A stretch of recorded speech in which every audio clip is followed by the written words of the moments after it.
네, 만나서 반갑습니다. 김영중 목사입니다. 시와 찬양 그리고 말씀이 있는 김영중 목사의 구약 이야기 7번째 강의입니다. 자, 강의를 시작한 지가 벌써 어제 같은데 7번째입니다. 대부분의 학생들이 너무나도 잘 따라와 주셔서 진심으로 감사드립니다. 자, 우리 학생분들 머리에 손을 얹고 한번 저 따라해 보세요. 자, 머리에 손 얹으시고 자, 따라해 보세요. 대견하다. 잘하고 있어. 네, 쑥스럽다고 안 하시는 분들 몇 분 계십니다. 저 시애틀에 성함 방스러집니다. 네, 부를까 하다가 여기 입까지 나왔는데 부르지 못했습니다. 그리고 휴스턴에도 한 2분 정도 쑥스럽다고 안 하시는데요. 네, 한번 용기를 내서 한번 해보겠습니다. 자, 머리에 손 얹으시고 자, 따라해 보세요. 대견하다. 대견하다. 잘하고 있어. 자랑스러워. 그래. 네, 여러분 참 잘하고 계십니다. 지난주에 저희 강의를 기다리신다는 분이 꽤 많으셨습니다. 네, 너무나도 강의를 하면서 보람을 많이 느꼈습니다. 네, 물론 보너스 점수를 드렸습니다. 네, 약속한 보너스 점수를 제가 드렸고요. 또 이에 대해서 저는 뭐 너무 좋다고 그랬는데 점수가 낮습니다. 그런 분들은 뭐 다시 또 저희 다음 강의 후기 때 적어 주시기 바랍니다. 자, 그리고 강의를 어떻게 시작할지도 이제는 뭐 기대가 된다라고 하시는 분들이 계세요. 네. 그래서 오늘 고민이 많았습니다. 어떻게 또 강의를 시작할까 하다가 오늘은 자, 찬양으로 하면 좋겠다 하는 생각이 들었습니다. 자, 시와 찬양 그리고 말씀이 있는 김영중 목사의 구약 이야기 7번째 찬양으로 그 문을 엽니다. 자, 제목은 오신실 하신죠. 우리 너무나도 잘 아시는 그런 찬양입니다. 저희 함께 찬양합니다. 하나님 한 번도 나를 실망시킨 적 없으시고 언제나 공평과 은혜로 나를 지키셨네. 오신실하신 주, 오신실하신 주, 내 너를 떠나지도 않으리라.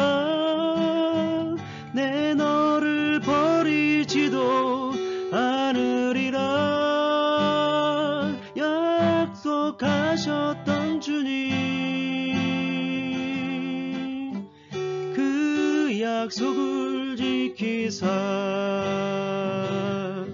이후로도 영원토록 나를 지키시리라 확신하네. 지나온 모든 세월들, 지나온 모든 세월들 돌아보아도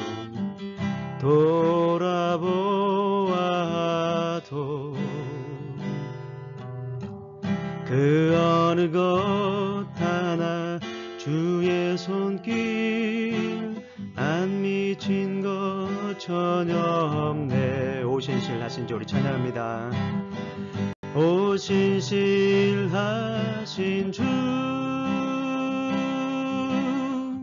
오신실하신 주, 내 너를 떠나지도 않으리라.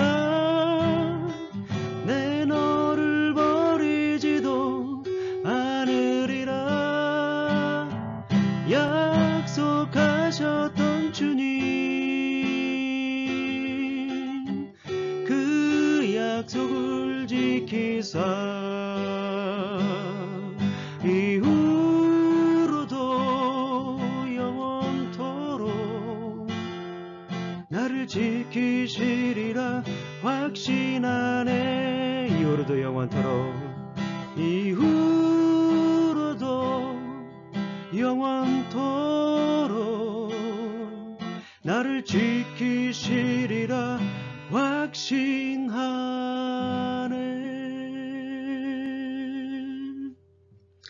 아멘.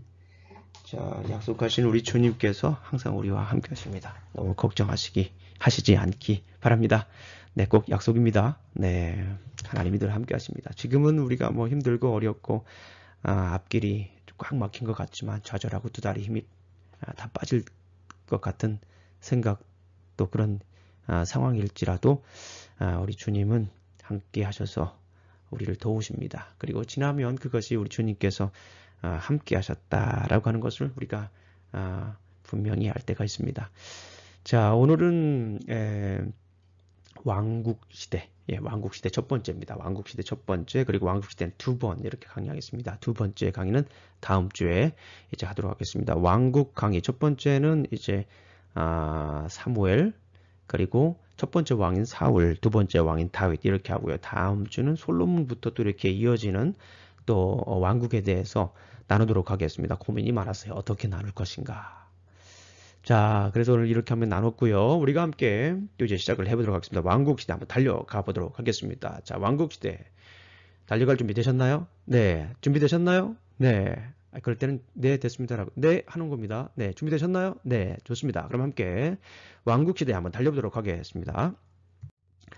자, 사무엘서의 주인공을 우리가 함께 보도록 하겠습니다. 사무엘서의 주인공은 뭐 우리 잘 아시는 것처럼 초반부에 보게 되면 초반부에는 엘리와 사무엘, 그리고 두 번째는 사무엘과 사울, 그리고 사울과 다윗 이렇게 나와 있습니다. 그리고 사실은 이제 사무엘 상하가 이렇게 구분이 되어 있는데 이렇게 보시면 아시겠지만은 자, 이제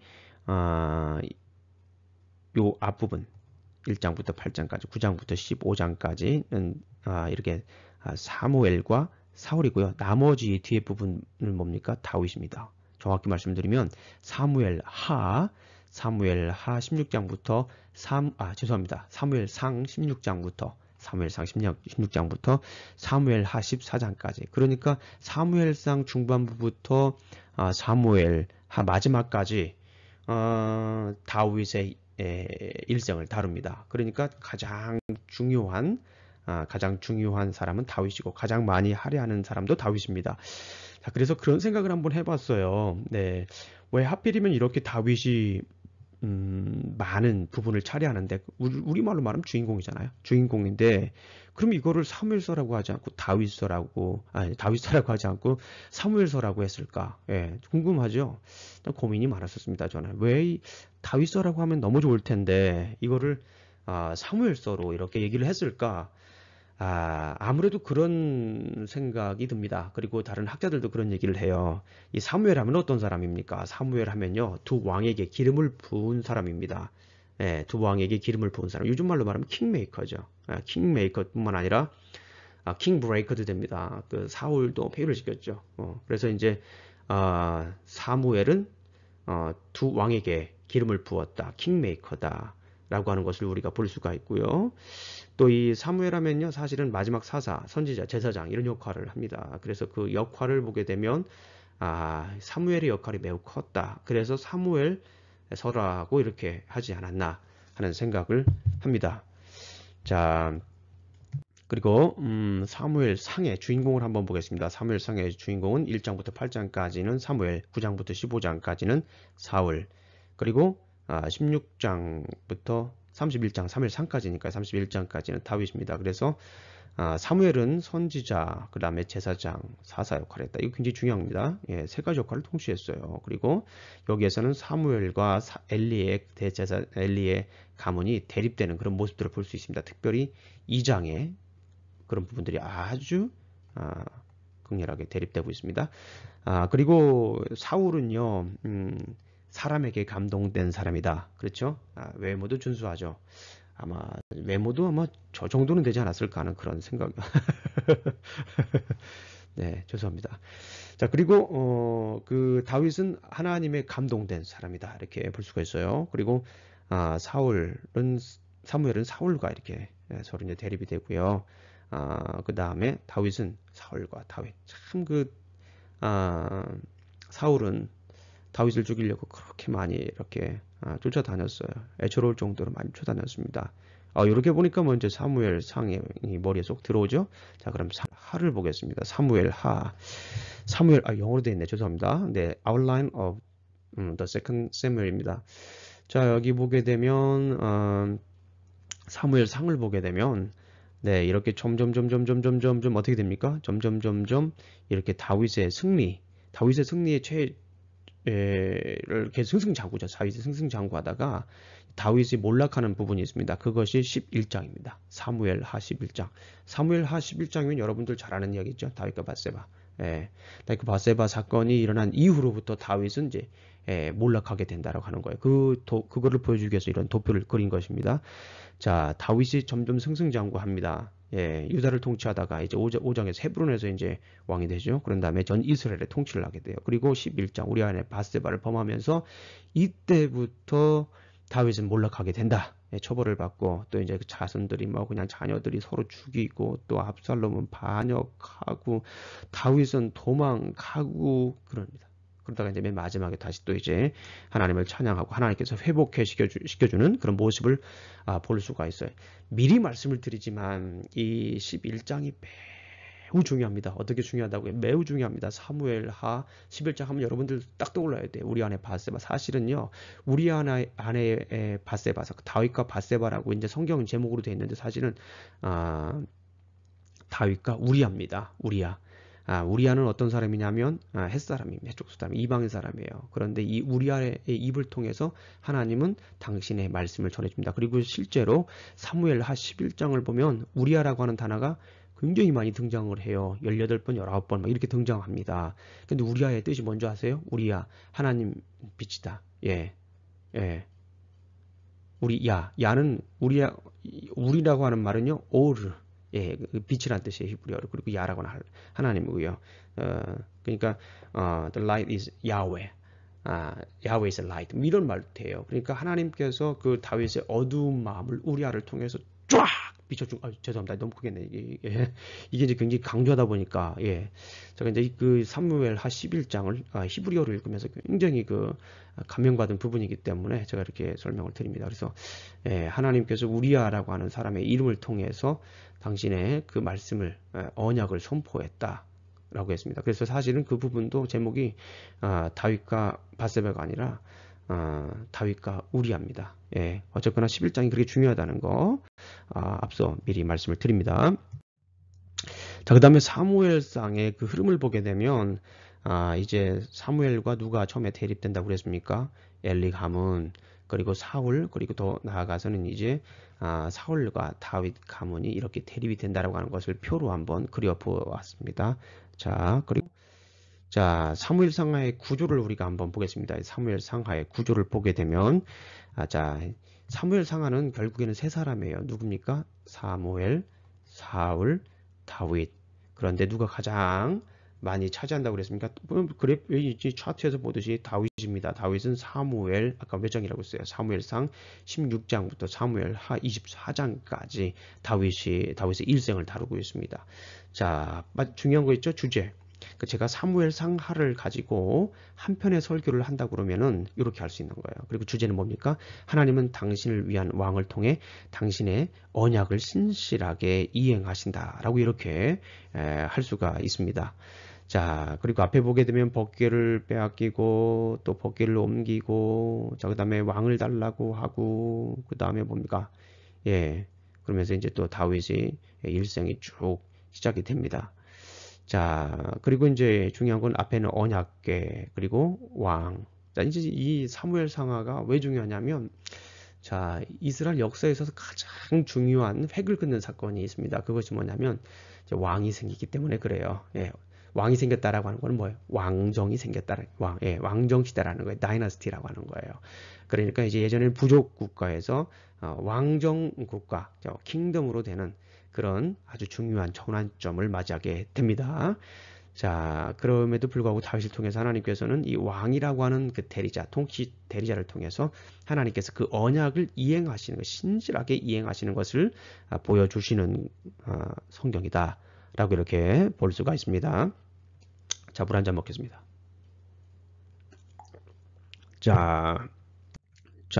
김영주 목사가 늘 강조하는 이 플랫입니다. 플랫.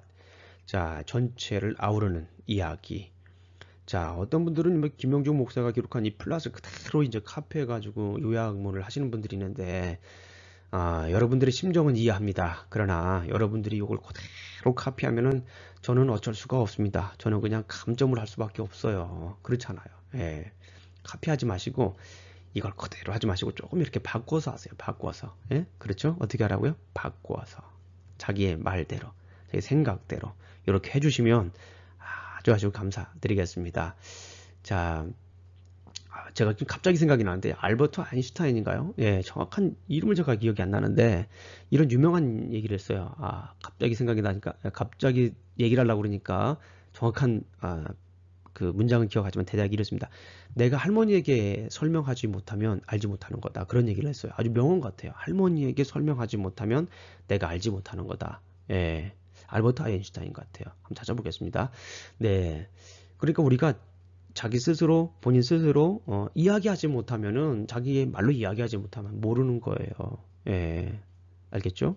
네, 그래서 가르치는 거는 배우는 거예요. 네, 그러니까 가르칠 때, 자기 말로 가르칠 때 배울 수가 있어요. 그러니까 이거 자꾸 배우고 난 다음에 시간은 없으시겠지만은 우리 자녀들이라든가 혹시 남편분들이 계시면은 함께 이런 부분들 함께 나누면 좋을 것 같아. 내가 이런 거 배웠는데 이렇게 좀 이런 거 같아. 이런 거 깨달았어. 라고 이렇게 하면은 얘기도 나누고 얼마나 좋습니까? 가정의 신앙 얘기도 하고 말씀 이야기도 하고 그 대화의 품격이 달라지는 거예요. 따라해 보겠습니다. 대화의 품격이 달라진다. 네네.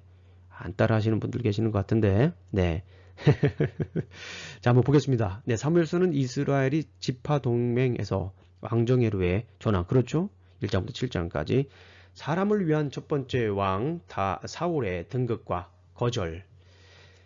자, 그렇죠. 왕을 달라고 해서 왕을 뽑았는데, 자, 이제 결국에는 하나님의 영이 떠납니다. 그리고 하나님을 위한 첫 번째 왕 다윗의 통치를 다루고 있습니다. 사무엘상 16장부터 사무엘하 24장까지 긴 부분을 할애하고 있습니다. 하나님은 당신을 위한 왕을 통해 당신의 자신의 언약을 신실하게 이행하신다. 이렇게 우리가 정리할 수 있습니다. 앞에 부분을 한번 정리해 보죠. 앞에 부분. 자, 1장부터 7장까지 중요한 사람은 뭐니 해도 사무엘입니다. 본달락은 다윗의 영웅적 이야기의 서론으로 미래의 왕을 준비하고 있습니다. 사무엘은 미래의 왕을 위한 준비위원장, 킹메이커입니다. 한나와 엘리의 가문 사람들은 사무엘을 부각시키기 위한 인물들, 조연으로 등장합니다. 내레이터의 렌즈는 법궤의 이동에 초점을 맞추면서 미래의 인간 왕도 하나님의 주권과 하나님의 임재를 인정하고 따라야 함을 강조하고 있습니다. 앞에 부분에서는 사무엘, 그죠? 사무엘을 등장시키기 위해서 이제 한나와 엘가나, 자, 한나, 그리고 엘리 가문, 그 다음에 내레이트, 그 다음에 중요한 것은 법궤. 법궤는 뭐예요? 하나님의 임재를 상징하는 거예요. 하나님의 임재를 상징하는 겁니다. 자, 법궤를 통해서 하나님께서 주시고자 하는 말씀이 있습니다. 자, 대략 이런 내용이 있고요. 앞에 부분에서 중요한 1장부터 7장까지 중요한 내용은 뭡니까? 자, 사무엘, 그리고 법궤, 그리고 7장, 7장 제가 적지 않았네요. 7장, 여기 있네요. 7장은 법궤 이야기 중에서 법궤 이야기 마지막 미스바 부흥 사건, 우리가 잘 알고 있는, 자, 미스바, 네, 미스박이 아닙니다. 미스바 부흥 사건, 미스바 부흥 사건입니다. 그 다음에 왕을 요구하죠. 8장에 보게 되면 왕을 요구합니다. 자, 제가 이 다음 나오는 슬라이드를요, 제가 보여드릴까 말까 고민을 많이 했습니다. 제 자식 같은 아이들이거든요. 네. 자, 사무엘서의 서론과 결론을 우리 한번 제가 결론을 이제 처음 시작하는 부분에서 한번 생각을 해봤습니다. 자, 사무엘상은요, 한나의 기도로 시작합니다. 너무나도 잘 하시는 거죠? 한나의 기도로 시작하고요. 자, 그 다음에 한나의 시로 끝납니다. 예. 그리고 중요한 것은 뭐냐면 여기서 또 다시 사무엘하 후반부에는 다윗의 시로 시작해요. 그리고 다윗의 기도로 끝납니다. 다윗의 기도로 끝나요. 그래서 이렇게 매치가 되는 거예요. 이렇게 매치가 되는 겁니다. 그래서 이것이 뭡니까? 이 한나의 시와 다윗의 시의 공통점은 하나님의 구원 행위를 칭송하고 있다는 거예요. 네, 그리고 한번 보시면 아시겠지만 하나님의 구원에 칭송을 하고요. 그 다음에 처음과 마지막, 이거를 우리가 이제 북엔드라고 하죠. 북엔드. 이렇게 책을 꽂아 놓을 때 이렇게 북엔드가 있죠. 그 안에 사이다 책을 꽂으면 이제 책이 이제 훌륭하게 꽂을 수 있습니다. 이게 북엔드라고 하죠. 그리고 이제 이거를 좀 어려운 말로 말하면 인클루지오라고 합니다. 인클루지오, 처음과 마지막이 이렇게 잘 매치가 된다, 어울린다. 그러니까 인클루지오라고 하는 말도 쓰기도 합니다. 그래서 처음과 마지막이 기도로 시작해서 기도로 끝난다. 자, 뭐예요? 기도로 시작해서 기도로 끝난다.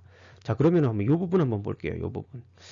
자, 앞에 부분을 보게 되면 한나의 기도가 됩니다. 이 기도는 어떤 기도예요? 그냥 중얼중얼 하는 기도가 아니고, 자, 그냥 맨날 했던 기도가 아니고, 뭐 달라고 뭐 하는 기도는 맞아요. 그런데 이 간절한 기도예요. 애끓는 기도입니다. 네, 간절한 기도, 애끓는 기도. 예, 바닥을 치는 기도. 저는 이 바닥을 치는 기도라고 해요. 어디를 치는 기도라고요? 바닥을 치는 기도. 예, 왜요? 바닥을 쳐야 올라가죠. 네, 바닥 치면 올라가는 거예요. 네, 어디를 치라고요? 바닥을 치면 올라가는 거예요. 한나가 바닥을 쳤어요. 바닥을 치니까 그 눈물의 기도, 애절한 기도, 간절한 기도가 뭐가 됩니까? 시가 되는 거예요. 노래가.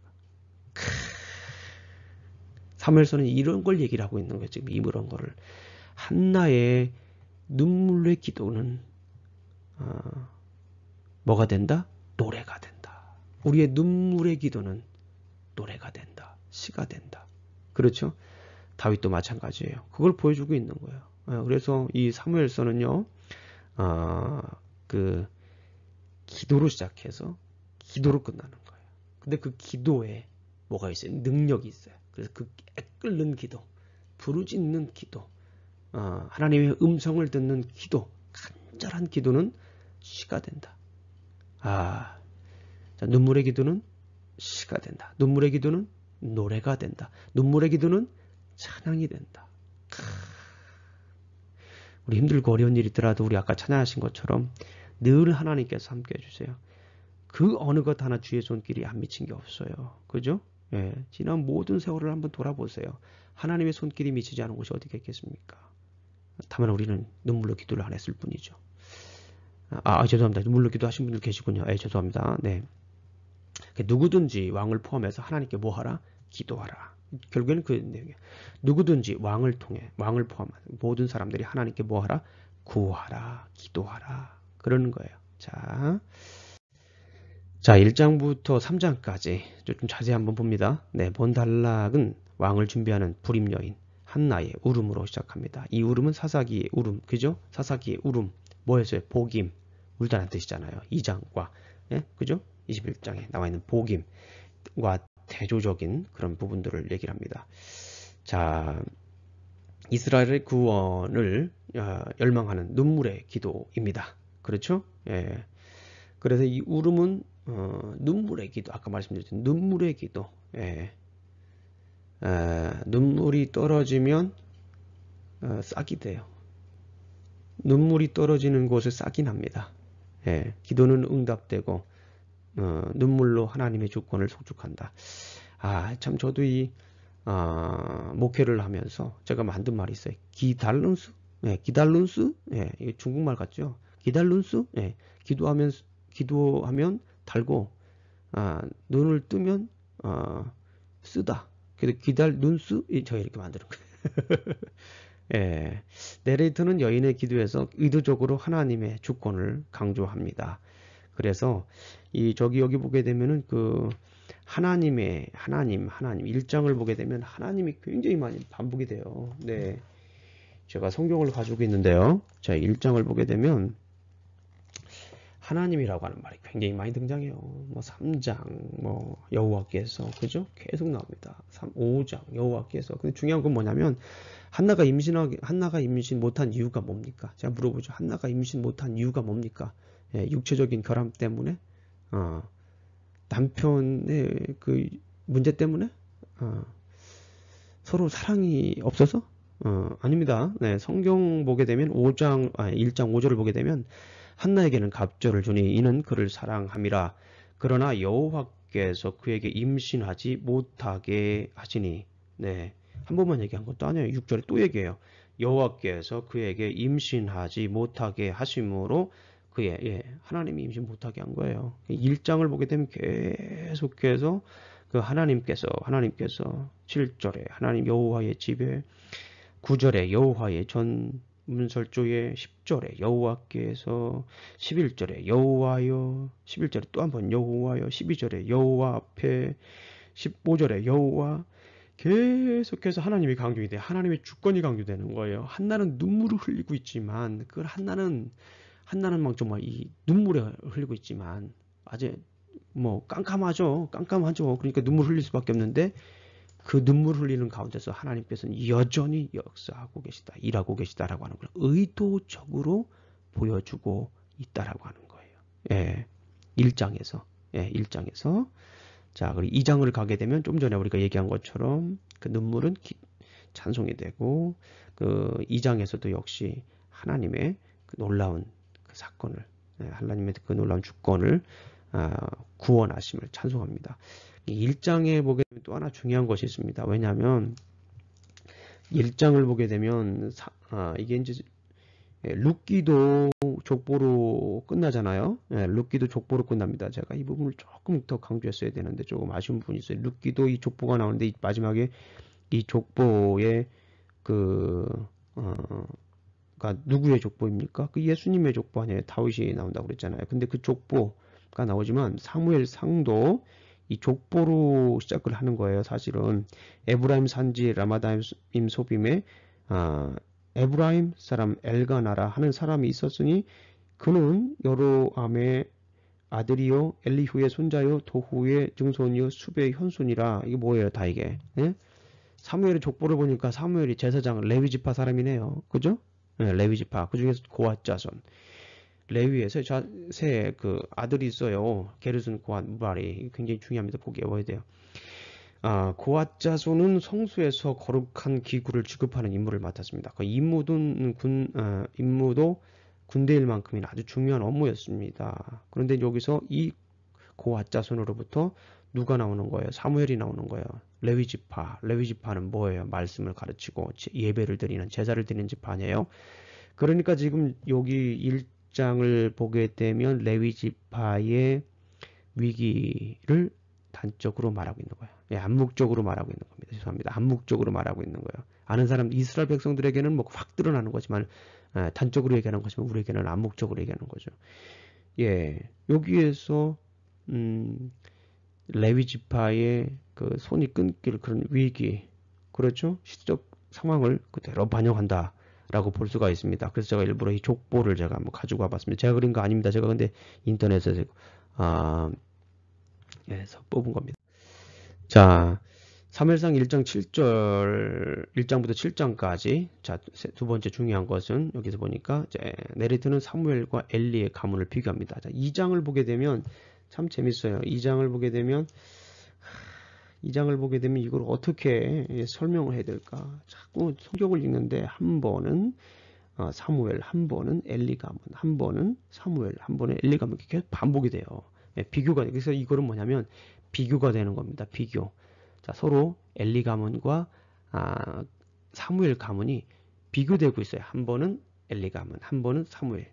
그런데 이것이 중요한 게 뭡니까? 비교되는 것으로 그치는 것이 아니라, 저는 비교라고 하는 말을 쓰기 전에 이건 뭡니까? 구별. 그래서 2장의 키워드는 구별입니다. 구별.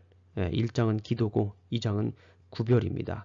구별된 삶을 살아라고 하는 거 대조적으로 보여주고 있는 거예요. 대조적으로 하나님을 위한 삶과 하나님을 떠나는 삶, 계속해서 대조적으로 보여주는 내용을 우리가 볼 수 있습니다. 자, 2장의 내용이 그런 내용입니다. 그래서 우리가 잘 아는 것처럼 2장 또 그리고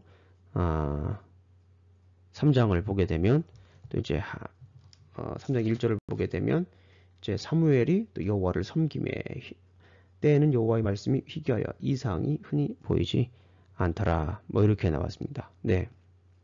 그 악의 그리고 맨 마지막에 실로에서 하나님이 나타나시죠. 실로에서 하나님이 나타나십니다. 그 악의 온상지에서 이제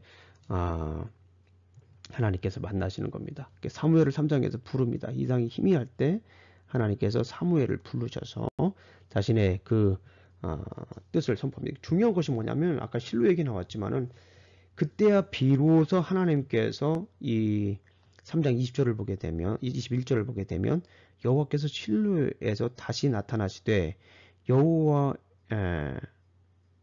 실로에서 여호와의 말씀으로 사무엘에게 자기를 나타내시니라. 그러니까 여호와의 말씀이 휘겨 이상이 보이지 않았어요. 3장 1절에는. 그런데 3장 후반절에 보니까 실로에서 하나님께서 다시 나타나는 거예요. 악의 온상지에서 다시 나타났습니다. 그리고 짜잔 하고 하나님께서 나타나시고 그런 다음에 7장으로 가면 됩니다. 사실 7장으로 가면 돼요. 7장에 가서 우리가 아까 말씀드렸지만 미스바의 대부흥 사건이 일어나지 않습니까? 7장에 가면 그런데 이상하게 또 4장부터 7장에는 또 법궤 사건이 또 등장을 합니다. 그래서 참 저도 이 부분을 읽으면서 왜 갑자기 그냥 3장에서 7장으로 가면 이야기가 너무 잘 어울린데 4장부터 또 이렇게 7장까지는 법궤에 관련된 이야기를 할까 고민이 엄청 많이 됐었습니다. 네, 근데 이 부분을 이끌어가는 주된 질문이 있는데요.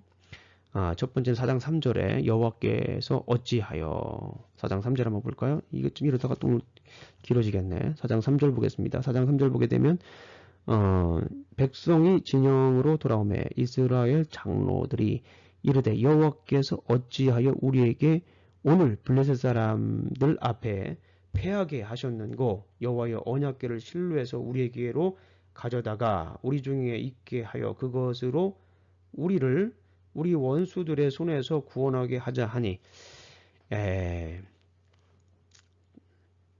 이 법궤를 갖다 놓기만 하면 이기는 줄 알았어요. 법궤는 지난번에도 말씀드렸지만은 하나님의 임재의 상징입니다. 자, 임재의 상징이에요. 법궤가 하나님입니까? 하나님이지 않습니까? 하나님이지 않아요. 임재의 상징입니다. 임재의 상징일 뿐인데 이스라엘 백성들은 법궤를 갖다 놓기만 하면 이기는 줄 알았던 거예요. 법궤가 법궤가 우상단지가 돼버린 거예요. 잘못돼가지고 법궤가 부적이 돼버린 겁니다. 이거 매니플레이트 하는 거예요. 법궤를 매니플레이트 하는 거예요. 이용하는 거예요. 이용하는 거. 우리 사람들 매니플레이트 하면 안 됩니다. 이용하면 안 돼요. 아이고, 미국까지 와가지고 사람들을 이용하고 말이야. 그러면 안 됩니다. 직장에서도 그렇고 막 교회에서 정말 우리 교회 다니시는 분들은 사람 이용하면 안 돼요. 차라리 정말 어쨌거나 하나님도 여기서 사람들이 이용을 합니다. 인용이 아니라 이용을 합니다. 계속해서 법궤를 갖다 놓기만 하면 이길 줄 알았는데 결국 또 법궤를 가지고 왔는데도 실패를 합니다. 그리고 블레셋에게 빼앗겨요. 블레셋에 빼앗기는데 또 이런 사건이 일어나죠. 블레셋 또 이렇게 갔는데 거기에서 그냥 막 이제 아침에 일어나 보니까 다곤 신전에서 들어가 보니까 다곤 곁에 두었는데 3절에 보니까 5장 3절에 보니까 아스 사람이 이튿날 일찍 일어나 본즉 다곤이 여호와의 궤 앞에서 엎드러지고 그 얼굴이 땅에 닿는지라. 그들이 다곤을 일으켜 다시 그 자리에 나왔어요. 그 이튿날 가보니까 어떤 일이 났어요? 일찍이 일어나 본즉 다곤이 여호와의 궤 앞에서 또다시 엎드려져 얼굴이 땅에 닿았고 그 머리와 두 손목은 끊어져 문지방에 있고 다곤의 몸뚱이만 남았더라. 6절 여호와의 손이 그렇죠? 여호와의 손이 다곤의 손목을 잘랐어요. 5절에 보니까 그죠?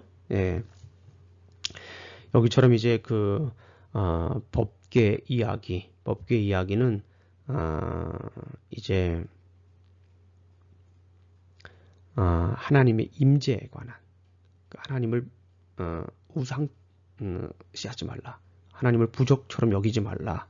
그런 얘기를 하는 거예요. 그러니까 하나님의 임재에 대한 훈련을 여기서 다시 한번 한다라고 이렇게 볼 수가 있습니다. 그리고 나서 이제 법궤가 다시 돌아오죠. 다시 돌아오고 그 다음에 7장을 보게 되면 돌아온 이후에 7장에 이제 회개를 합니다. 그 미스바의 대부흥 사건이에요. 아주 유명한 사건이죠.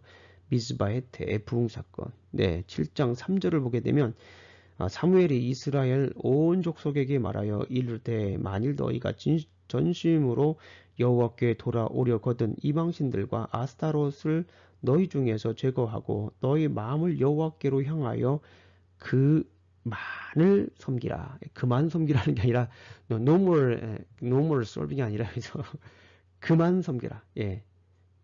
주님만 섬기라는 거예요. 주님만. 예. 이 굉장히 중요해요. 너무 중요하기 때문에 또 찾아야겠네. 아이고. 자, 한번 사사기서 10장 16절을 한번 보게 되면 사사기하고 이 미스바 부흥 사건하고 아주 큰 차이점이 있습니다. 사사기서 10장 16절을 보게 되면 자기 가운데서 이방신들을 제하여 버리고 여호와를 섬김에 여호와께서 이스라엘의 권고로 말미암아 마음에 근심하니라. 예. 여호와를 섬겼는데 마음에 근심했어요. 여호와께서. 아이고. 뭐예요? 그러니까 이방신을 제하 버리었다고 하지만 사실은 여기에는 굉장히 함정이 하나 있어요. 뭡니까? 오늘 7장 3절과 비교해 볼 때 차이점이 하나 있어요. 근데 뭐냐면 그만 섬겨라. 그만을 섬기라. 주님만을 섬기라. 하나님만을 섬기라.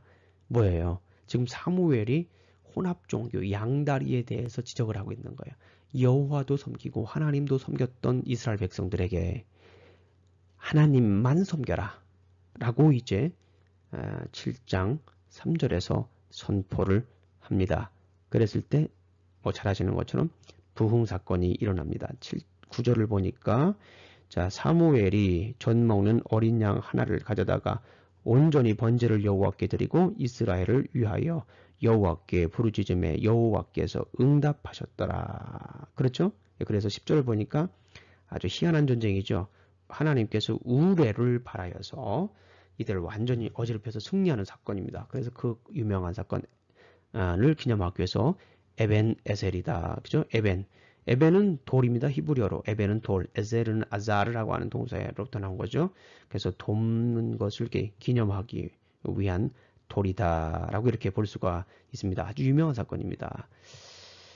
자, 회개 기도로 승리한 전투입니다. 회개 기도로 승리했는데 하나님께서 회개할 때에 우레를 발하해서 이겼던 그 놀라운 사건을 우리가 볼 수가 있습니다.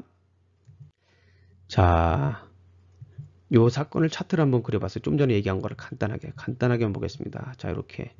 자, 예. 요 부분을 한번 제가 확대해 본 거예요. 1장.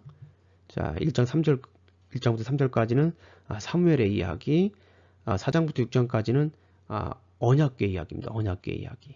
그리고 7장을 가면 부흥 사건, 8장을 보게 되면 왕을 달라는 거예요. 그러니까 여기서 정말 중요한 게 뭐냐면 이 왕을 주시기 전에 하나님의 임재에 대한 것을 체크하는 거예요. 그리고 회개, 진정한 부흥을 경험하게 한 겁니다. 그래서 여기 주시는 말씀은 뭐예요? 인간 왕도 하나님의 주권에 의지해라. 하나님의 주권에 의지해라. 왜냐하면 인간 왕은 보이는 왕이잖아요. 그렇죠? 그러니까 역시 인간 왕도 하나님의 통치의 대리자이다. 인간 왕을 이 언약궤처럼 생각하면 안 된다. 인간 왕도 하나님의 통치의 대리자이기 때문에 진정한 왕은 누구다? 하나님이다. 라고 하는 것을 보여준다. 라고 하는 것입니다. 네. 자, 그래서 이제 언약궤가 이동했던 그 경로들을 한번 살펴보았습니다. 예. 자, 언약궤가 이렇게 요단강을 건넙니다. 길갈. 참 제가 여호수아 할 때 말씀드리지 않았지만 이 길갈이라고 하는 뜻이 roll away 그런 뜻이에요. 굴려보내다 그런 뜻입니다. 그러니까 애굽의 수치를 굴려보내라는 거예요. 애굽의 수치를 굴려보내라. 예, 애굽의 수치를 굴려보내라 라고 하는 것이 바로 이 길갈입니다. 예, 그래서 이 아주 중요한 지명이죠. 여리고로 가고 그 다음에 실로, 에베네셀, 아하벡, 그리고 아스돈, 블레셋이죠. 블레셋 지역, 가드, 에글론 다 블레셋입니다. 베스메스, 그 다음에 기랏 여하림. 여기에서 이제 오래 있다가 이제 다윗이 기란 여아림으로부터 이제 예루살렘으로 이 언약궤를 옮깁니다. 예루살렘으로 이렇게 옮기게 되죠. 그런 과정들입니다. 자, 8장부터 15장까지 초대왕 사울입니다. 자, 본달락에서는 이스라엘의 초대 인간 왕 사울의 등극과 그의 통치에 대해 설명하고 있습니다. 자, 이스라엘의 왕정은 시작되었으나 초대 왕은 하나님으로부터 거절을 당합니다.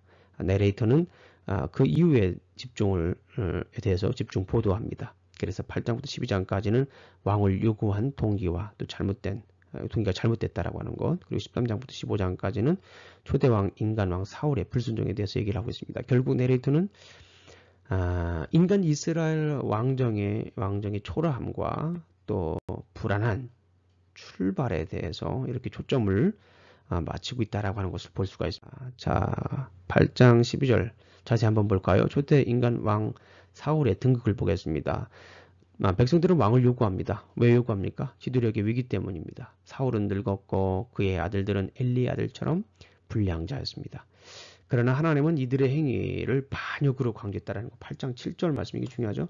8장 7절 말씀을 보게 되면 여호와께서 사무엘에게 이르시되 백성이 내게 한 말을 다 들으라. 이는 그들이 너를 버림이 아니요 나를 버려 자기들의 왕 되지 못하게 했다라고 하는 거예요. 이게 하나님의 음성입니다. 내레이터는 의도적으로 반왕적 관점과 친왕적 관점을 대조적으로 보입니다. 8장은 반왕적, 그 다음에 9장 1절부터 10장 16절까지는 친왕적, 그리고 반왕적, 친왕적 이렇게 보여주고 있습니다. 그래서 사무엘의 고별 설교가 12장 왕은 백성처럼 언약을 이행해야 된다라고 하는 것을 강조하고 있습니다. 결국 내레이터는 이 사건들을 통해서 보여주고자 하는 것이 있습니다. 뭘까요? 백성들의 잘못된 요구와 왕정의 그 위험성, 왕정의 위험성을 지적하고 있습니다. 신명기에 보게 되면 분명히 그 17장에 보게 되면 왕에 대한 얘기가 있었어요. 그러니까 왕은 언젠가는 있을 겁니다. 언젠가는 하나님께서 왕정을 주신다라고 하는 것을 볼 수가 있어요. 그런데 사람들이 자신들을 위해서 이렇게 왕을 달라고 요구했고 그 인간 그 왕정의 위험성에서도 이렇게 설명하고 있다는 겁니다. 13장부터 15장까지 초대 인간왕 사울이 이제 거절당하는 그런 모습입니다. 본달락은 승리의 장처럼 보입니다. 사울은 두 번의 전투를 승리로 장식을 합니다. 자, 그런데 여기서 정말 중요한 거는 뭐냐면 그 순종하지만은 15장을 보게 되면은 완전히 진멸을 하라고 그랬는데 진멸을 안 해요. 왜요? 챙긴 거예요. 그리고 뭐요? 백성이 두려워서. 그래서 그 유명한 말 있잖아요. 그때 순종이 제사보다 낫다. Obedience is better than sacrifice. 그런 말 있잖아요. 여기서. 순종이 제사보다 훨씬 낫다. 쉐모아 미즈바흐 토프. 히브리어로 말하면 순종이 제사보다 낫다. 24절을 보게 되면 결국에는 실토해요. 사울이 사무엘에게 이르되 내가 범죄하였나이다. 내가 하나님의 여호와의 명령과 당신의 말씀을 어긴 것은 내가 백성을 두려워하여 그들의 말을 청종하였다. 백성의 말이 두려워서 그런 거예요. 그래서 결국에는 이때 최종적으로 이제 거절을 당합니다. 자, 내레이터는 여호와께서 왜 사울 왕을 거절했는지 설명하고 있어요. 사울 왕은 전쟁에서 승리했지만 백성과 동일한 언약 아래 있음을 망각하고 언약 준수를 하지 않았다라고 하는 거예요. 그러니까 백성들의 말을 더 들었어요. 하나님의 말보다. 그죠? 그러니까 이제 문제가 생긴 겁니다. 자, 16장부터 31장까지 간단하게 한번 요약해 볼게요. 본달락은 1장부터 4장에서의 엘리 가문과 사무엘의 기사처럼 다윗 이야기와 사울의 운명을 대조적으로 설명하고 있습니다. 내레이터는 사울이 더 이상 왕으로서 자격이 없음과 다윗이 그의 후계자로 두 번째 왕이 될 것에 대해서 묘사하고 있습니다. 다윗이 하나님의 마음에 합당한 왕으로 훈련받는 과정은 내레이터의 주요 관심사입니다. 도표를 한번 정리해봤습니다. 사울의 쇠함. 사울이 점점 이제 쇠해집니다. 성령이 떠나죠. 악신이 그를 괴롭힙니다. 다윗이 흥합니다. 여호와의 영에 감동됩니다. 사울은 질투와 또 사악 속에서 삽니다. 악 속에서 살죠. 악으로 사는 거예요. 악으로. 다윗의 흥함은 신실한 친구들이 이제 점점 생기게 됩니다. 사울은 사람들이 점점 떠나지만 다윗은 점점 사람들이 많아집니다. 다윗을 죽이려고 합니다. 사울을 살려줍니다. 실패한 전사이죠. 용감한 전사입니다. 나라의 분열을 주장합니다. 나라의 번영을 약속합니다. 자, 그리고 결국에는 그 뒤로부터는 계속해서 다윗이 이제 도망 다닙니다. 16장에서 이제 우리가 잘 아시는 것처럼 하나님 어떻게 해요? 자, 마음의 중심을 보시죠. 예, 마음의 중심을 봅니다. 그리고 17장에서 그 마음의 중심이 하나님의 합한 사람이 어떤 사람인가를 17장에서 보여줘요. 그게 누굽니까? 다윗과 누구와의 싸움에서 보여줍니까? 골리앗. 그래서 이제 이 장면은 결국은 그런 거예요. 마음의 중심이 하나님께 있는 사람은 어떤 사람인가? 다윗과 같은 사람이다. 믿음이 있는 사람이다라는 거예요. 세상적인 관점으로 봤을 때는 도저히 다윗을 이길 수가 골리앗을 이길 수가 없죠. 그러나 하나님을 사랑하는 사람, 그 마음에 믿음이 있는 사람, 전쟁은 여호와께 속했다라고 믿는 사람, 그 믿음이 있는 사람은 이제 이긴다라고 하는 것을 보여줍니다. 문제, 여기서 왜 하필이면 다윗은 물맷돌 5개를 들었을까요? 예, 믿음, 소망, 사랑. 죄송합니다. 그것이 아니라 블레셋이라고 하는 나라는 5연맹체로 되어 있습니다. 5연맹체. 그래서 그 5연맹체를 완전히 무찌르겠다라는 그런 관점에서 이제 돌멩이 5개를 들었다라고 이렇게 볼 수가 있습니다. 자, 다윗이 이렇게 도망다녔어요. 자, 놉가드 아둘람 미스베. 놉가드 아둘람 미스베. 놉가드 아들람 미스베. 시작. 놉가드 아들람 미스베. 그리고 이제 나머지 또 이렇게 다시 엔게디. 여기는 이제 우리 잘 아는 것처럼 다윗이 굴속에서 사울의 옷자락을 뱉던 장면입니다. 자, 따라해 보겠습니다. 놉가드 아들람 미스베. 시작. 놉가드 아들람 미스베. 그 장면들이 이제 아주 잘 나오죠. 자, 참고로 이 사무엘 상하를 제가 한 1년 정도 강의 설교를 했습니다. 하루에 한 주에 한 장씩. 그래서 유튜브에 설교를 보면 여러분들 1장부터 이제 사무엘 1장부터 사무엘 하 24장까지 다 되어 있습니다. 한번 보면 아주 자세히 설명이 되어 있고 제 묵상이 잘 담겨져 있습니다. 자, 사무엘 하로 갑니다. 1장부터 8장까지는 다윗의 왕이 등극입니다. 예. 사무엘상 31장에서 누가 죽어요? 사울과 요나단이 죽습니다. 그리고 사무엘 하에 이제 다윗이 그들을 위해서 우는 장면이 이제 시작이 됩니다. 울음으로 또 시작이 해요. 예, 두 번째 이제 다윗 왕이 이제 어떻게 통치하는지에 대해서 설명을 하고 있습니다. 자, 사울이 죽은 후에 이스라엘의 혼돈이 빠지죠. 그리고 나서 내레이터는 이 혼란의 시기에 다윗이 어떻게 이스라엘의 혼란을 수습하고 남방 유다와 북방 이스라엘의 왕이 되어서 나라를 견고히 세울 것인가에 대해서 계속 강조하고 있습니다. 자, 1장을 보면은 사울의 죽음과 다윗의 애가, 다윗의 그 애가가 있습니다. 다윗은 이스라엘이 아멜렉에게 패했다는 소식을 듣습니다. 그러나 나레이터는 이스라엘의 패배보다 사울과 요나단의 죽음 그리고 다윗의 반응에 대해서 초점을 맞추죠. 다윗은 사울의 죽음 소식을 전한 아말렉인을 조용하고 슬픈 노래로 사울과 요나단을 조상합니다. 자, 그래서 다윗의 반응을 통해서 다윗이 기름 부은 자를 얼마나 존중하는지를 보여주고자 하는 거예요. 미래의 왕 다윗은 사울의 죽음과 또 무관하다는 것도 보여주는 겁니다. 예. 자, 그 다음에 사울의 집과 다윗의 집 안에 전쟁이 있습니다. 전쟁이 있는데 이 전쟁 속에서 결국에는 다윗 집안에 승리를 하게 됩니다. 자, 역시 이 본장을 통해서 조금만 얘기를 해볼까요? 사울의 죽음은 힘의 양극화를 치닫게 됩니다. 사울 가문은 사울의 아들 이스보셋과 아브넬 장군 중심으로 다윗 가문은 요압 장군과 중심으로 이게 대립 구도를 형성하게 됩니다. 아브넬과 또 아브넬을 배신에 이은 그의 죽음은 전쟁의 결과를 예측하게 합니다. 결국 이스보셋이 살해됨으로써 다윗의 집안은 승리하게 되죠. 이 과정에서 다윗은 이스보셋을 죽인 두 장수 레갑과 마라를 죽입니다. 결국 이 장면을 통해서 보여주고자 하는 내용이 뭐냐면 다윗은 이스라엘 안에서 과거의 원수들에 대한 보복을 원치 않았다. 이걸 강조하는 거예요. 그리고 나의 왕권은 나의 힘으로 제압된 것으로부터 얻은 것이 아니라 하나님으로부터 왔다라고 하는 것을 암묵적으로 보여주고 있는 거예요. 5장부터 8장 너무나도 중요한 장이죠. 5장부터 8장까지 본달락에서 사울 가문과의 전쟁에서 승리한 다윗은 본격적으로 왕권을 강화합니다. 5장에서 네레이트는 다윗이 장차 수도가 될 예루살렘을 차지하고 블레셋을 점령함으로 사울이 잃어버렸다 못하네요. 잃어버렸던 영토를 다시 회복하는 과정을 빠른 속도로 요약 진술합니다. 그러니까 다윗이 가장 큰 영토를 얻게 됐죠. 6장에서 언약궤를 예루살렘으로 옮김으로 하나님의 왕권과 자신의 왕권을 동시에 선포하고 있습니다. 7장의 그 유명한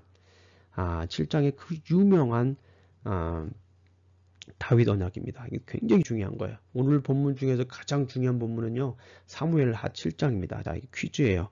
오늘 강의 중에서 가장 중요한 성경 장은 어딘가? 사무엘하 7장. 왜 그렇습니까? 다윗 언약이 나와 있기 때문에 그렇습니다. 누구의 언약이라고요? 다윗의 언약. 이거 퀴즈입니다. 꼭 적어주셔야 돼요. 자, 여기서 이제 사무엘하 7장을 보게 되면 다윗에게 주신 하나님의 그 언약은 구원사에서 아주 중요한 내용입니다. 창세기 12장에서 아브라함에게 주는 언약과 에레미야의 새 계약에서 이스라엘과 유다에게 제시한 약속을 이제 결속시키는 그런 내용입니다. 자, 언약은 무조건적인 언약이죠. 다윗 가문의 영원함을 강조합니다. 이제 한번 읽어볼까요? 7장 16절 내 집과 내 나라가 내 앞에서 영원히 보존되고 내 왕위가 영원히 견고하리라 하셨다.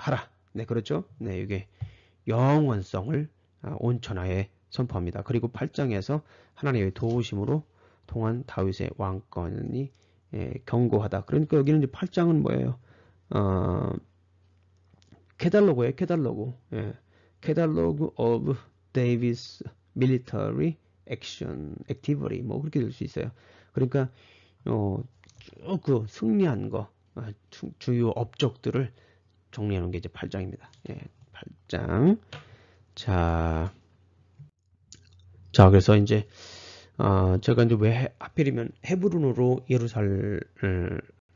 예루살렘으로 수도를 옮겼는가 한번 살펴봤더니 제 스승이신 유지은 메럴 교수님 책 제사장의 나라 아주 훌륭한 책이죠. 보수적인 관점에서 쓴 가장 훌륭한 이스라엘 역사 책으로 인정받고 있습니다. 여기서 또 보수냐, 또 뭐 그게 뭐 보수가 뭐냐, 뭐 또 복음주의적인 그런 관점이라고 볼 수가 있습니다. 또 헤브론은 남쪽에 위치해 있고요, 북쪽에 통치가 어렵지만 예루살렘은 규모 있고 전략적인 요충지입니다. 유다 지파의 유서 깊은 도시입니다. 헤브론은 너무 이 색깔이 강해요. 그래서 여기는 이제 예루살렘 같은 경우에는 그 살레망 멜기세덱과 관련되어 있는 그런 도시입니다. 그리고 지역적 감정으로 충성 기대하기가 좀 어렵습니다. 색깔이 너무 강하니까요. 네. 그리고 여호수아 이후 그러나 이제 예루살렘은 여호수아 이후 이스라엘의 지배에 영향이 없었습니다. 점령을 할 수가 없었어요. 난공불락에서 예루살렘은 그렇죠. 난공불락 지역이었습니다. 그래서 침투할 수가 없었어요. 네. 앞에는 흰돔의 골짜기, 옆에는 기돔 골짜기, 그렇죠? 자, 그 다음에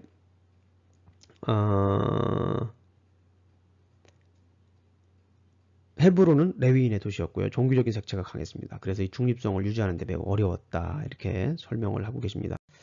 자, 그 다음에 사무엘하 9장부터 20장까지 다윗의 왕권에 대해서 설명을 합니다.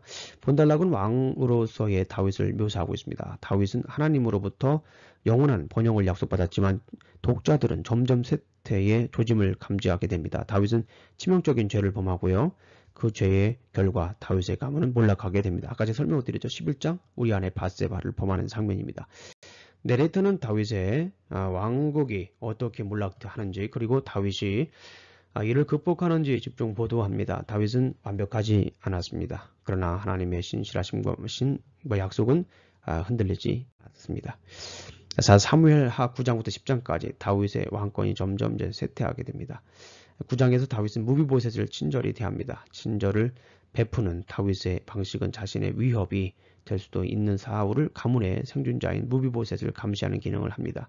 10장에서 이스라엘은 아몬과 아람의 연합군과 전투를 합니다. 내레이터는 다윗의 지도력보다는 요압과 아비새의 대담한 지도력에 집중을 합니다. 다윗은 8장과 달리 1차 전투에서 등장하지 않습니다. 이는 11장에 다윗의 치명적인 죄로 연결되고 있습니다. 원래는 이게 그 10장 있잖아요. 10장. 네, 10장 1절부터 19절까지. 그리고 12장 26절부터 31절까지는 다 암몬 전쟁이에요. 암몬 전쟁 가운데에 11장 1절부터 12장 25절까지가 들어있어요. 바세바 에피소드가 들어있습니다. 그러니까 원래 이 내용은요, 전쟁 중에 에피소드가 들어가 있는 거예요. 그러니까 전쟁 중에 일이 일어났다라는 것을 강조하기 위한 거라고 볼 수가 있죠. 그죠? 네. 11장 다윗의 죄 전환점이 됩니다. 본장은 다윗 왕권의 전환점이 됩니다. 그가 승승장구하던 다윗의 그간 승승장구하던 다윗의 황제는 쇠퇴로의 길로 치닫게 되는 모습을 볼 수가 있습니다. 자, 왕들이 출전할 때라고 하는 걸 강조하고 있습니다. 왕들이 출전할 때라고 하는 걸 강조하고 있고요. 그 전쟁 중에 머물렀던 것을 이제 얘기를 합니다. 11장 11절에 가장 중요해요. 우리아가 이제 얘기를 하잖아요. 근데 이게 사실은 하나님 말씀이에요. 하나님이 우리아를 통해서 얘기를 한다고 그랬잖아요. 우리아가 무슨 뜻이라고 그랬어요? Yahweh is light. 그죠? 예. Yahweh is light입니다. 예, 그 우리아라는 뜻이에요. 그게 light of the Lord. 이런 얘기도 될 수 있고요. 우리아가 다윗에게 아뢰되 11장 11절 보게 되면 우리아가 다윗에게 아뢰되 언약궤와 이스라엘과 유다가 야영 중에 있고 내 주 요압과 내 왕의 부하들이 바깥 뜰에 진치고 있거늘 내가 어찌 내 집으로 가서 먹고 마시고 내 처와 같이 자리이까 내가 이 일을 행하지 아니하기로 왕의 살아계심과 왕의 혼의 살아계심을 두고 맹세하나이다 하니라. 예, 참 다윗에게 하고자 하시고 싶은 말이에요 이게. 예, 누구를 통해서? 우리아를 통해서. 예. 네, 나레이터는 자기 자리를 지키지 못하고 권력을 남용한 다윗을 지적하는 것이다 라고 볼 수가 있습니다. 자, 다윗의 흥함과 쇠함, 다윗의 흥함, 다윗의 쇠함, 전쟁에 적극적으로 참여했지만 궁에 머물렀죠. 축복된 결혼을 합니다. 바세바를 범합니다. 예, 그 다음에 사울 가문의 보호, 우리아의 죽음을 음모합니다. 단호한 결정을 합니다만 우유부단하죠. 효과적인 기도를 합니다만 영향이 없는 기도를 합니다. 인구 증거에 대한 담대함이지만 인구에 대한 두려움이 있습니다. 따르는 자를 사로잡습니다. 따르는 자를 이룹니다. 네, 그 다음에 12장부터 13장까지 점점 이제 몰락하는 그 과정들을 보여줍니다. 12장에서 나단이 책망하죠. 그래서 이제 결국에는 회개를 합니다. 회개를 하는 거 시편 51편에 잘 나와 있죠. 내레이터는 사무엘 하 7장의 언약은 파기되지 않았지만 나단이 선포한 심판은 1년의 비극으로 강조하여 다윗 가문의 몰락을 지적하고 있습니다. 바세바가 난 아들이 결국엔 죽죠. 암논도 죽습니다. 그리고 압살롬은 뭐예요? 반역을 합니다. 사무엘 하 14장부터 20장까지 다윗 왕국의 몰락입니다. 본달락은 13장에서의 다윗 가문의 몰락이 그의 왕국으로 확산되는 과정을 묘사하고 있습니다. 몰락의 중심에는 압살롬이라는 아들이 있죠. 압살롬이 반역을 합니다. 압살롬이 암논을 살해합니다. 그리고 다윗의 궁으로 돌아온 압살롬. 그리고 압살롬은 또 그 반역을 합니다. 궁으로 돌아왔는데도 아버지가 만나 주지 않아요. 예. 참 이 압살롬에 대해서 할 말이 많습니다. 왕의 아들로서. 예. 자, 한번 그 뒤에 부분 한번 읽어보세요. 여러분들이 저와 함께 이렇게 대략적으로라도 공부한 다음에 읽으면 여러분들이 쉽게 읽을 수가 있습니다. 다윗을 복귀하고 세바의 반역도 이렇게 일어납니다. 자, 압살롬의 반역이 일어나죠. 참 심각한 문제이기도 하고 참 하나님의 마음에 합했던 다윗도 이렇게 부족했다, 결함이 있었다 라는 것도 이렇게 볼 수가 있습니다. 그러나 결국에는 결정적으로 하나님의 개입으로 이것이 다시 이제 마무리가 되는 그런 모습들을 보여주기도 합니다. 궁에 들어온 압살롬은 반역의 음모를 꾸밉니다. 다윗이 공정한 재판을 받지 않았다는 점을 폭로하면서 대중의 지지를 받습니다. 헤브론에서 공식적으로 반역을 시도합니다. 헤브론, 그죠? 아까 색깔이 짙은 헤브론, 그죠? 다윗은 다시 도망자 신세가 됩니다. 아들을 피해 도망을 갑니다. 하나님의 개입으로 반역은 다윗이 유리한 쪽으로 바뀌게 됩니다. 마침내 하나님의 개입으로 반란이 진압되었습니다. 자, 다윗이 복귀하죠. 반역이 진압되자 다윗은 다시 왕으로 회복이 됩니다. 자, 이스라엘과 유다 중 누가 먼저 죄송합니다. 못하네. 먼저 다윗을 모셔올지 다투는 장면으로 끝이 납니다. 분쟁 결과 유다인들이 다윗을 모셔오게 됩니다. 내레이터는 이거를 통해서 다윗이 전폭적인 지지 가운데 왕으로 복귀했으나 문제가 아직 여전히 남아있다라고 하는 것을 여전히 보여주고 있다는 것입니다. 20장 세바의 반역입니다. 19장에서 지파들 간의 분쟁이 반역으로 시작하게 되죠. 치닫게 됩니다. 베냐민 지파의 세바가 상처받은 이스라엘을 충동질을 해서 반역은 시작됩니다. 이 반역은 이스라엘과 유다의 내전으로 확산될 뻔했지만 다윗이 친리부대를 동원하고 아벨의 사람들로 사역금 세바의 목을 베게 함으로 종결됩니다. 다윗의 단점을 드러내면서 하나님의 무조건적 언약을 이행하시는 하나님의 신실함을 강조하고 있는 것입니다. 자, 21장부터 24장까지 결론 이제 거의 다 왔습니다. 자, 기근 내러티브가 21장부터 21장 1절부터 14절까지 이걸 키아스무스 그 구조라고 해요. 왜냐하면 그 헬라어 중에 이게 이제 이렇게 있는데 이게 키예요, 키. 예, 그래서 이제 요쪽 부분 이렇게 A와 A 다시 A와 A 다시 이렇게 다시 보겠습니다. A와 A 다시 A와 A 다시 자 이렇게 만납니다. 자, 그리고 이제 마지막 한번 정리를 해보겠습니다. 자, 사무엘 아까 말씀드렸지만은 여기 이제 마지막으로 이렇게 보게 되면 이렇게 처음과 마지막에 서론과 결론. 그러니까 가장 중요한 그림이에요. 이게 오늘 가장 중요한 그림. 다른 그림들을 많이 잊어버려도 오늘 가장 중요한 그림입니다. 뭡니까? 기도로 시작해서 기도로 끝난다. 사무엘서는 기도로 시작해서 기도로 끝난다. 그리고 그 눈물의 기도는 뭐가 된다? 반드시 찬양이 된다. 눈물의 기도는 찬양이 된다. 누구든지 그래서 하나님께 구해야 된다. 예, 사무엘 예. 자, 마지막으로 이제 플랫 정리하고 마치겠습니다. 사무엘서의 플랫.